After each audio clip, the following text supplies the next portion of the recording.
rejeté. Nous passons à l'amendement numéro 159, qui est présenté, je le crois, par Madame Obono, à laquelle nous souhaitons un bon anniversaire.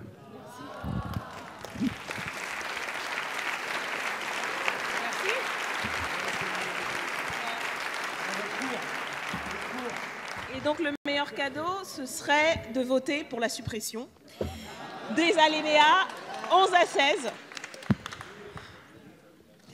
Alors,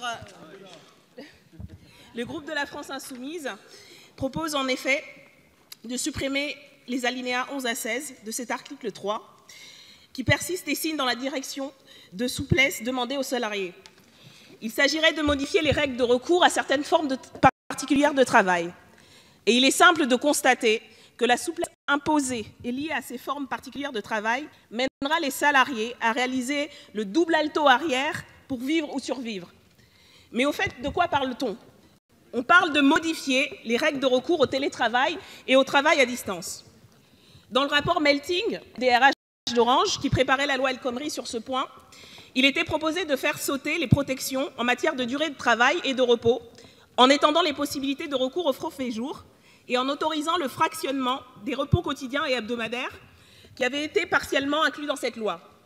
Avec cette ordonnance, on souhaite donc libérer plus clairement le travail des volontaires. Et est-on sûr qu'ils sont ou qu'elles sont réellement volontaires? On parle de modifier les dispositions en matière de contrats à durée déterminée et de contrats de travail temporaire relatives aux motifs de recours à ces contrats, à leur durée, à leur renouvellement, à leur sursection sur un même poste ou avec le même salarié. Couvrir un besoin permanent de l'entreprise par un contrat à durée limitée à l'avance est interdit.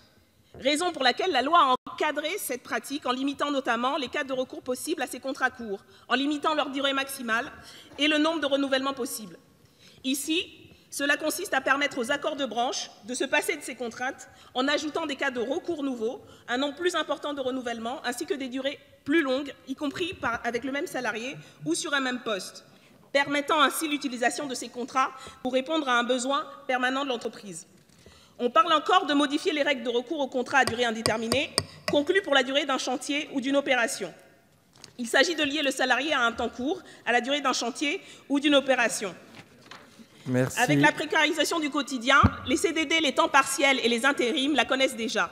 Cette remise en cause des protections, au motif que le manque de flexibilité et le coût du travail empêchera les travailleurs d'embaucher est un leurre. C'est pourquoi nous demandons donc de voter pour la suppression de ces alinéas. La journée étant exceptionnelle, vous avez pu déraper de 40 secondes. Monsieur le rapporteur, quel est l'avis de la commission ?